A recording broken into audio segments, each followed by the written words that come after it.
પ્રધાનમંત્રી નરેન્દ્ર મોદીના 75મા જન્મદિવસની ઉજવણીના ભાગરૂપે અમદાવાદમાં ભાજપા દ્વારા તમામ બોર્ડમાં જુદા જુદા કાર્યક્રમોનું આયોજન કરવામાં આવ્યું, જેમાં અંધજન મંડળમાં બાળકોને ફ્રૂટ વિતરણ તેમજ ભગવાન જગન્નાથજીના મંદિરમાં મહાઆરતીનું કરાયું આયોજનમાં શહેર પ્રમુખ સહિત ધારાસભ્યો, મેયર તેમજ પદાધિકારીઓ રહ્યા ઉપસ્થિત. જગન્નાથ ભગવાનની આરતી કરી નરેન્દ્રભાઈ દીર્ઘાયુ બક્ષે, સ્વસ્થ કરીને દેશની વર્ષો સુધી સેવા કરે એના માટે સમગ્ર ભારતીય જનતા પાર્ટી પરિવારે પ્રાર્થના કરી છે. સંગઠનના પદાધિકારીશ્રીઓ અને સૌએ નગરજનો સાથે મળીને ભગવાન શ્રી જગન્નાથજીને માનનીય વડાપ્રધાન શ્રી દીર્ઘાયુ થાય તેવી પ્રાર્થના કરી છે અને સાથે સાથે દેશના વિકાસને, દેશને આત્મનિર્ભર અને વિકસિત ભારત બનાવવા માટેનું સાહેબશ્રી માટે પ્રાર્થના કરી છે. આજે અનંત ચતુર્દશીએ રાજકોટમાં 8 જેટલા સ્થળો પર ગણપતિ વિસર્જનની વ્યવસ્થા કરવામાં આવી. ગણપતિ વિસર્જન માટે 3 ડીસીપી સહિત 1500 જેટલા પોલીસ અધિકારીઓ, કર્મચારીઓ, ટ્રાફિક બ્રિગેડ, જીઆરડીના જવાનો સુરક્ષામાં તૈનાત. ફાયર વિભાગ સહિત તરવૈયાઓ પણ તમામ સ્થળે ઉપસ્થિત. રાજકોટમાં આજી ડેમ, પાળગામ, ન્યારા સહિતના વિસ્તારોમાં કરી શકાશે ગણપતિ વિસર્જન. રાજકોટ મહાનગરપાલિકાની વિવિધ શાખાઓ, દાખલા તરીકે બાંધકામ છે, રોશની શાખા છે, એમના દ્વારા પણ કામગીરી કરવામાં આવી છે.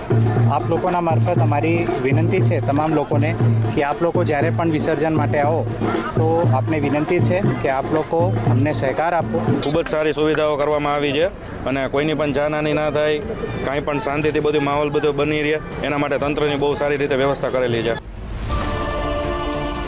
કેન્દ્ર શાસિત પ્રદેશ દાદરાનગર હવેલી અને જિલ્લા પંચાયત અને સિલવાસ નગરપાલિકાના સંયુક્ત ઉપક્રમે કલા કેન્દ્ર ખાતે સ્વચ્છતા હી સેવા કાર્યક્રમની થઈ શરૂઆત. જિલ્લા પંચાયતના સીઈઓ અરુણકુમાર સિંઘ, જિલ્લા પંચાયત પ્રમુખ દામજીભાઈ કુડા, નગરપાલિકા પ્રમુખ રજની શેટ્ટી રહ્યા ઉપસ્થિત. કાર્યક્રમ અંતર્ગત સ્વચ્છતા ભાગીદારીમાં વેસ્ટ ટુ આર્ટ, સફાઈ મિત્ર માટે સુરક્ષા શિબિરમાં single window, health and welfare theme આધારિત કાર્યક્રમો યોજાશે.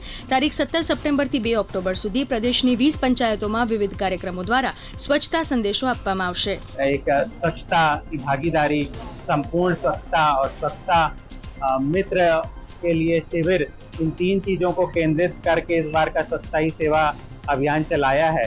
तो हम लोगों ने भी यहाँ से आज इस अभियान का प्रारंभ किया है. ડાંગ જિલ્લા પંચાયતના અધ્યક્ષ નિર્મળાબેન ગાઈન, પ્રદેશ આદિજાતિ મોરચા મંત્રી સુભાષભાઈ ગાઈન વગેરેની ઉપસ્થિતિમાં સુંદા સ્થિત વન વિભાગના વિશ્રામ ગૃહના પ્રાંગણમાં એક પેડ માં કે નામ કાર્યક્રમ યોજાયો. કાર્યક્રમમાં રોપા વાવેતર કરતા મહાનુભાવોએ વન સંવર્ધન અને વન સંરક્ષણની પ્રતિબદ્ધતા વ્યક્ત કરી.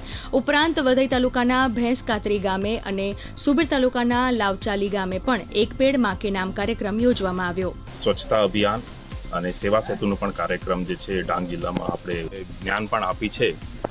પર્યાવરણની મહત્વતા તેમજ વૃક્ષોની મહત્વતા વિશે જે છે આપણે લોકોને જાગૃત કરીએ છીએ. સુરતમાં ડુમ્મસમાં 9150 નાની મોટી ગણેશની પ્રતિમાઓનું બપોરે 12 વાગ્યા સુધીમાં વિસર્જન કરાયું. પોલીસ, સુરત મહાનગરપાલિકાના કર્મચારીઓ, ફાયર જવાનોની ટીમ તૈનાત. તો હજી પણ શહેરમાં 80,000થી વધુ નાની મોટી બપ્પાની મૂર્તિનું વિસર્જન થશે. સુરતના સાંસદ મુકેશ દલાલ પહોંચ્યા હતા વિસર્જન સ્થળે. હજુ જે પણ કોઈ ગણેશજીની વિસર્જનની મૂર્તિઓ બાકી હોય તો મારી શહેરીજનોને અપીલ છે કે તે પણ ઝડપથી બહાર કાઢી એનું ઝડપથી વિસર્જન કરો અને તંત્રને આપનો સાથ સહયોગ આપો.